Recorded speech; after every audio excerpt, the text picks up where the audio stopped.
हाँ तो दोस्तों, इस वीडियो के अंदर हम धारनी कैपिटल के आईपीओ के बारे में बात करेंगे और जानेंगे कि इस आईपीओ के अंदर आपको कितना लिस्टिंग गेन मिल सकता है और आपको इस आईपीओ के अंदर अप्लाई करना चाहिए या नहीं। चलिए शुरू करते हैं। तो देखिए, सबसे पहले हम ये जानेंगे कि ये कंपनी क्या काम करती है। तो देखिए, जो कंपनी है 2015 में ये कंपनी स्टार्ट हुई थी, यानी कि ऑलमोस्ट अगर आप देखोगे 5 से 6 साल से ज़्यादा ये कंपनी को स्टार्ट हुए हो चुके हैं।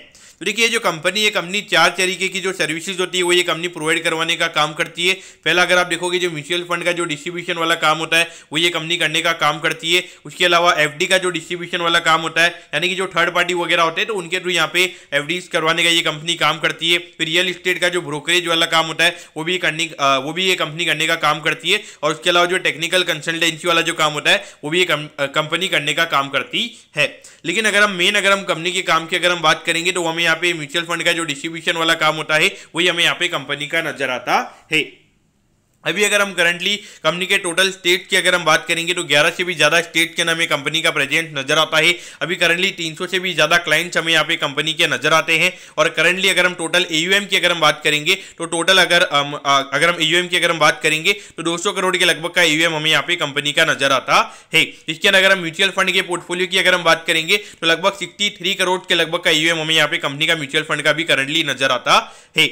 उसके अलावा अगर हम देखेंगे कि तो यहाँ पे ऑनलाइन और ऑफलाइन दोनों चैनल्स के यहाँ पे कंपनी हमें अवेलेबल नजर आती है। यानी कि जिन लोगों को ऑफलाइन कंपनी के साथ में काम करना है तो वो यहाँ पे ऑफलाइन भी कंपनी के साथ में काम कर सकते हैं, और जो कस्टमर्स को यहाँ पे ऑनलाइन इनकी सर्विसेज को अवेल करना है तो उनके लिए यहाँ पे कंपनी ऑनलाइन भी अवेलेबल हमें यहाँ पे नजर आती है। अगर हम कंपनी के लीडरशिप के पोजीशन की अगर हम बात करेंगे तो यहाँ पे हेमंत धारनी धार का ये हमें यहाँ पे कंपनी के मेन प्रमोटर नजर आते हैं। और उसके अलावा प्रीति सरोगी हमें यहाँ पे ये दोनों यहाँ पे ये जो लीडरशिप पोजीशन पे हमें यहाँ पे कंपनी पे नजर आते हैं, और ये मेन हमें कंपनी के प्रमोटर्स भी नजर आते हैं।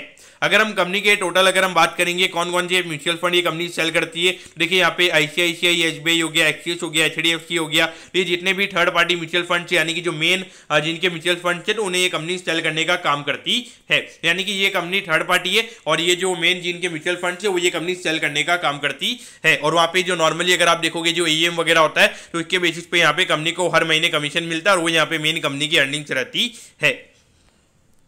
अब अगर हम यहाँ पे ऑब्जेक्टिव की अगर हम बात करेंगे, यानी कि जो आईपीओ से कंपनी को पैसा मिलने वाला है उससे कंपनी कैसे यूटिलाइज करने वाली है, यहाँ पे जो कंपनी की सब्सिडरी है उसके अंदर कंपनी को यहाँ पे पेमेंट करने हैं, यानी कि उसके अंदर इन्वेस्टमेंट करना है, तो इसके लिए यहाँ पे कंपनी का आईपीओ आ रहा है। और अगर हम दूसरे रीजन की अगर हम बात करेंगे तो जनरल कॉर्पोरेट पर्पसेज है, तो जिसका नॉर्मली यहाँ पे ये पैसा किसके लिए यूज किया जा रहा है, तो वो नॉर्मली यहाँ पे जो कंपनी के प्रमोटर्स होते हैं या फिर कंपनी होती है वो यहाँ पे डिस्क्लोज पब्लिक के सामने नहीं किया जाता है।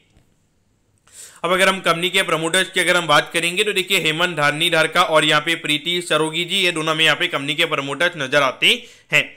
तो देखिए ऑल ओवर अगर आप देखोगे तो यहाँ पे लगभग 19 लाख के लगभग कंपनी के टोटल एसेट्स का नंबर हमें यहाँ पे नजर आता है। और अगर हम अभी टोटल एसेट्स के नंबर की अगर हम बात करेंगे तो ये नंबर 2.92 करोड़ के लगभग हमें यहाँ पे नजर आता है। अगर हम यहाँ पे कंपनी के रेवेन्यू के नंबर की अगर हम बात करेंगे तो यहाँ पे ये 2 साल में काफी अच्छा रेवेन्यू का नंबर था। अगर हम 2022 की अगर हम बात करेंगे तो ये फाइनेंशियल ईयर में लगभग 14 करोड़ के लगभग ये कंपनी ने रेवेन्यू रिपोर्ट किया था। लेकिन अगर आप अभी देखोगे तो 6 महीने में सिर्फ 3 करोड़ के लगभग का रेवेन्यू यहाँ पे कंपनी ने रिपोर्ट किया है। और ये फॉल होने का कारण क्या है, क्योंकि अगर आप देखोगे अभी मार्केट फॉल हुआ है तो जितने भी म्यूचुअल फंड के पोर्टफोलियोज है उनका यहाँ पे जो एयूएम है, यानी कि जो एसेट अंडर मैनेजमेंट है वो यहाँ पे कम हुआ है, क्योंकि वजह से जो कमीशन वाली जो इनकम है कंपनी की वो यहाँ पे काफी कम हुई है। और इसी की वजह से यहाँ पे कंपनी के रेवेन्यू के नंबर्स हमें यहाँ पे कम होते हुए नजर आए हैं। अगर हम प्रॉफिटेबिलिटी की बात करेंगे तो यहाँ पे 1 लाख रुपए की प्रॉफिटेबिलिटी थी, तो लगातार अगर आप देखोगे तो प्रॉफिटेबिलिटी वाला नंबर बढ़ रहा है।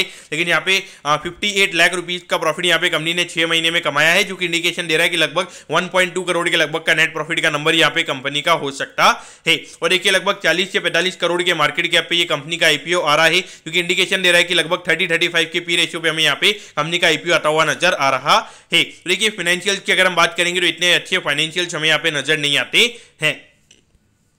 अब अगर हम आईपीओ के डिटेल्स के बारे में अगर हम बात करेंगे तो देखिए 18 जनवरी को ये आईपीओ में ओपन होता हुआ नजर आएगा और 20 जनवरी को ये आईपीओ में क्लोज होता हुआ नजर आएगा। यहाँ पे 20 रुपीज पर शेयर पे यहाँ पे कंपनी शेयर दे रही है। 6000 शेयर्स का हमें यहाँ पे लॉट नजर आता है, यानी कि एक लॉट को अप्लाई करने के लिए 1,20,000 रुपए लगेंगे। अगर हम इश्यू साइज की अगर हम बात करेंगे तो 10 करोड़ 74 लाख रुपीज का आईपीओ में यहाँ पे नजर आता है, और जिसमें से अगर आप देखोगे तो लगभग 50% के लगभग का रिटेल कोटा है, यानी कि 5 करोड़ 37 लाख रुपीज का हमें यहाँ पे जो है रिटेल कोटा यहाँ पे नजर आता है। और ये जो कंपनी है कंपनी BSE के SME प्लेटफॉर्म पे हमें लिस्ट होती हुई नजर आएगी।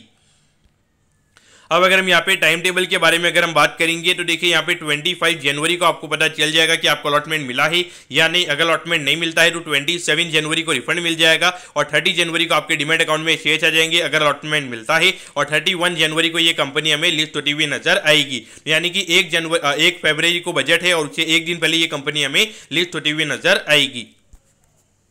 तो देखिए सबसे पहले तो अगर आप देखोगे तो 1 तारीख को यहाँ पे बजट है, तो 31 जनवरी को अगर मार्केट में थोड़े बहुत अगर करेक्शंस वगैरह रहेंगे, क्योंकि नॉर्मली अगर आप देखोगे जब बजट डे होता है तो उसके ऑलमोस्ट एक हफ्ते पहले मार्केट काफी ज्यादा वॉलेटाइल रहता है और बजट के एक हफ्ते बाद भी मार्केट काफी ज्यादा वॉलेटाइल हमें नजर आता है। तो नॉर्मली देखा जाए तो उस पॉइंट ऑफ व्यू से देखा जाए तो इस आईपीओ में अप्लाई करना काफी ज्यादा रिस्की हमें नजर आता है। और ऑल ओवर अगर आप देखोगे तो कंपनी के फाइनेंशियल्स की अगर हम बात करेंगे तो इतने अच्छे फाइनेंशियल्स हमें नजर नहीं आते। अगर हम बिजनेस मॉडल की अगर हम बात करेंगे तो कोई इतना ज्यादा एक्साइटिंग बिजनेस नहीं है। एक नॉर्मली अगर आप एक थर्ड पार्टी म्यूचुअल फंड है, आप म्यूचुअल फंड सेल करने का काम कर रहे हो तो ये कुछ एक्साइटिंग नजर नहीं आता है। एक नॉर्मली अगर आप देखोगे म्यूचुअल फंड का जो एजेंट होता है वो जो काम करता है वो ये कंपनी हमें करती हुई नजर आती है। तो एक बिजनेस पॉइंट ऑफ व्यू से कोई ज्यादा एक्साइटिंग चीजें नहीं है। अगर मैं वैल्यूएशन की अगर हम बात करूंगा तो मैं मोर देन 30-35 के पी रेशियो पे कंपनी का आईपीओ आ रहा है और जहां पे नॉर्मली अगर आप देखोगे 20-25% की कोई ग्रोथ सिनेरियो में नजर नहीं आ रहा है। तो एक नॉर्मली एक छोटी कंपनी के लिए एक से ज्यादा का पीजी रेशियो देना मेरे ख्याल से काफी ज्यादा यहाँ पे एक्सपेंसिव मुझे नजर आता है। और इसके अलावा अगर आप देखोगे